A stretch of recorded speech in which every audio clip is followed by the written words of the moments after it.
Did you know that the average American family spends over $8,000 a year on groceries? That's more than many people spend on rent. But here's the kicker. A study by Consumer Reports found that switching just 10 everyday items from name brand to generic can save you up to $500 a year. Sounds too good to be true? Stick around, because in this video, we're digging deep into whether buying generic brand groceries is really worth it. You might be surprised to learn that many generic products are made by the same companies that create your favorite premium brands. But why do we often think the more expensive item is better? Are we paying for quality, or just the fancy packaging and well-known label? We'll break down the facts, uncover hidden truths about quality control, and reveal how switching to generics could be a smart financial move for your future. If you've ever wondered whether you're really getting the best deal at the grocery store, this video will give you the answers you need. Chapter 1. The Battle of the Brands, Generic versus Premium. When you walk into a grocery store, you see rows of products. One shelf stacked with familiar brand names, and the other with generic options. At first glance, the price difference is obvious. But are the generic brands really that much cheaper? The answer depends on several factors. Let's start with the obvious one: cost. On average, a generic brand can cost 20–30% less than its name brand counterpart. That's a pretty significant saving when you're buying items like cereal, canned goods, or cleaning products. Over time, these savings add up. A family of 4 can save over $1,000 a year just by switching to generic products. But there's more to it than price. A study from the Journal of Consumer Research revealed that 74% of consumers feel brand name products are higher quality, but the reality often doesn't support this. Many generic products are made in the same factories as the premium ones. That means the actual ingredients or materials used can be identical. So, are we really paying for quality, or just the label? For example, many generic toothpaste brands are manufactured by the same companies that produce Colgate or Crest. The only difference might be the packaging or the marketing. So, before you pick up that familiar toothpaste tube, consider this. You might be paying for a name that adds no real value to your shopping cart. The packaging also plays a huge role in the perception of quality. Studies show that consumers rate food items as tasting better when they are in more expensive packaging, even if the content is the same. So, in the case of generic groceries, you may be paying for the brand's ability to convince you their product is better. But what about taste? Taste tests show that, in many cases, consumers can't tell the difference between generic and brand name food items. In fact, some generic items like pasta, bread, and canned beans have been rated higher in blind taste tests compared to their pricier counterparts. In the end, the battle between generic and brand name products is often a battle between perception and reality. While the savings are real, you also need to consider what you're getting for the price. The trick is to evaluate the specific item, read labels carefully, and judge it on its merits, not just its brand name. Chapter 2. The Real Cost. Do you really save money? Sure, buying generic brands might seem like an obvious way to save money, but do you actually come out ahead? Let's break it down. First, consider how often you shop. If you're buying groceries weekly, those small savings really do add up. A study from Consumer Reports found that switching to generic brands could save the average family of 4 about $1,500 per year. That's significant. But the savings aren't just in the obvious things like canned vegetables or dry pasta. Even big-ticket items like paper towels and laundry detergent can have major price differences. But it's not all about the price tag. You also need to factor in the value of your time. Are you spending extra time comparing brands or hunting down specific generic versions of products? If so, that's a hidden cost that you might overlook. Also, don't forget that not every generic product is equal. Some grocery stores, like Costco, offer generics that are high quality and really live up to the price difference. On the other hand, some store brand items might not meet the same quality standards. For instance, generic cereals often lack the same level of fortification or flavor variety as premium brands. So, while you might save up front, you could end up spending more in other ways, like having to buy a replacement sooner. There's also the long-term perspective. While a single purchase of a generic can be cheaper, some name brand items may last longer, or they may have better resale or reuse value. Take, for example, coffee. A high-quality coffee maker might cost more initially, but it could save you money in the long run by brewing better coffee, lasting longer, and avoiding the need to purchase expensive daily coffees from cafes. Another interesting fact: research from McKinsey & Company found that many consumers underestimate the value of consistency in their purchases. A generic might not taste the same every time, leading to dissatisfaction. Over time, this could cause you to switch back to premium brands, canceling out any savings you initially earned. So, while the short-term savings are clear, it's important to think about whether they align with your long-term habits and needs. If you're constantly unhappy with a generic product, you might end up spending more in the long run. Chapter 3. Behind the label. Who's really making your groceries? You might think that when you're buying a generic grocery item, you're supporting an entirely different company. But here's an interesting twist. Many generic products are actually made by the same companies that produce the name brands. For example, the well-known store brand Great Value from Walmart is produced by large manufacturers like Unilever and Procter & Gamble. So when you buy the cheaper version of a product, you could be getting the same thing, just without the fancy packaging or marketing costs. It's kind of like getting the same quality at a discount. This is where value investing comes into play. When you buy a generic product, you're investing in efficiency.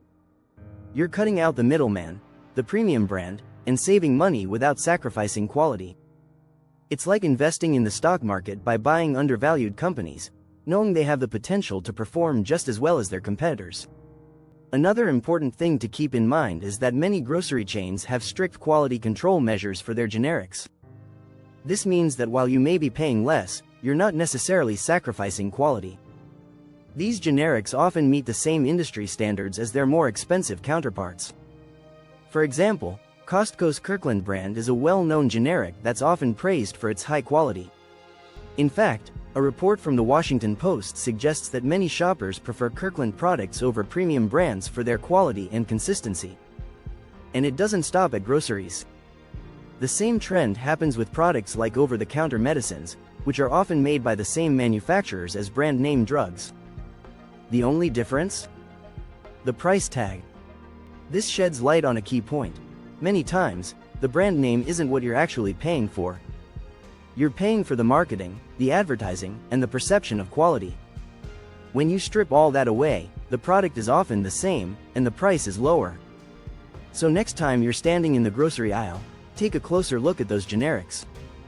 You might be surprised by how much you're actually saving by buying a product made by the same manufacturer that makes the expensive stuff.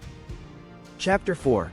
The brand name psychological game. When it comes to purchasing groceries, the psychology of branding plays a major role in the decisions we make. Why do we trust one brand over another? It's not always about the actual quality or ingredients, it's about the mental connection we've made with a name. Research shows that consumers tend to view familiar brand names as a sign of trust. According to a study from Harvard Business Review, 64% of consumers are willing to pay more for a brand they trust. This is a powerful marketing tool that brand name companies use to their advantage. In fact, people are often willing to pay a premium simply because they associate a well-known brand with reliability or safety, even if the product is not necessarily superior in quality. Take, for example, a classic item like ketchup. Heinz has been a household name for decades. But when blind taste tests are conducted, consumers often find that cheaper generic brands taste just as good, if not better. Yet, many consumers still opt for Heinz, not because it's objectively better, but because they've been conditioned to associate the name with quality. It's not just about taste, either. The packaging of a brand name product can influence how we perceive its value. According to Psychology Today, shiny, bright packaging can trigger feelings of excitement and trust.